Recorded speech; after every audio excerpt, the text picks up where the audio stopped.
बड़ी खबर बस्तर से। बस्तर के विकास को लेकर सांसद महेश कश्यप का बड़ा कदम। जगदलपुर से विशाखापट्टनम, दिल्ली, कोलकाता और ओडिशा के लिए वंदे भारत एक्सप्रेस चलाने की रेल मंत्री अश्वनी वैष्णव से मांग। रेल मंत्री ने 2 माह के भीतर प्रधानमंत्री नरेंद्र मोदी के कर कमलों से भूमि पूजन का आश्वासन दिया।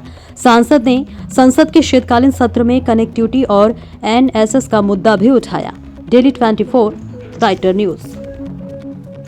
अभी शीतकालीन सत्र में मैंने एक क्वेश्चन लगाया था। एनएसएस जो राष्ट्रीय सेवा योजना भारत सरकार का एक महत्वपूर्ण योजना है, क्योंकि किसी भी देश का ताकत, किसी भी देश का नेतृत्व तो युवाओं के हाथ में रहता है और युवा चाहे तो देश को बना सकता है, बदल सकता है। युवा के दम पे हम अंग्रेजों से भी लड़ाई लड़के हमने आज़ादी पाई है।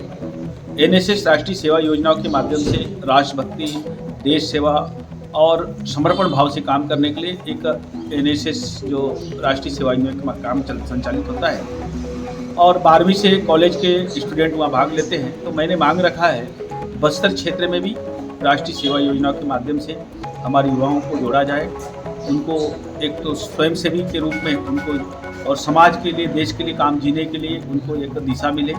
इसके अलावा खेल के क्षेत्र में और अन्य योजनाओं का लाभ मिले ताकि उनका भविष्य आने वाला समय में उज्जवल भविष्य के लिए एक अच्छे व्यक्ति, अच्छे नागरिक का निर्माण हो, ये मैंने मांग रखा है। इसके अलावा हमारे यहाँ पंचायत राज व्यवस्था में जो नया पंचायतों का नवगठित पंचायतों को जो 14वीं 15वीं का लाभ नहीं मिल रहा है, जिसके चलते निर्माण कार्य में एक प्रकार से गांव के विकास में एक प्रकार से बाधा उत्पन्न हो रहा है। सेंट्रल एवं राज्य के कई योजनाओं का लाभ नहीं मिल रहा है, क्योंकि राजस्व ग्राम 1 होने के कारण 3 पंचायत 1-2 करके कर दिया गया है, जिसके चलते नहीं मिल रहा है। इसके विषय में भी मैंने नियम 77 के तहत मांग रखा था और अवसर भी मिला था और इस प्रकार से लगातार हमारे बस्तर की और भी अन्य समस्याओं को लेकर मैंने लगातार इस सत्र में कोशिश किया। अभी भी हमारे पास 5 दिन है। इस बीच में फिर से मेरा एक अभी नियम 77 का फिर से लगा हुआ है, सोमवार या मंगल को मिलेगा।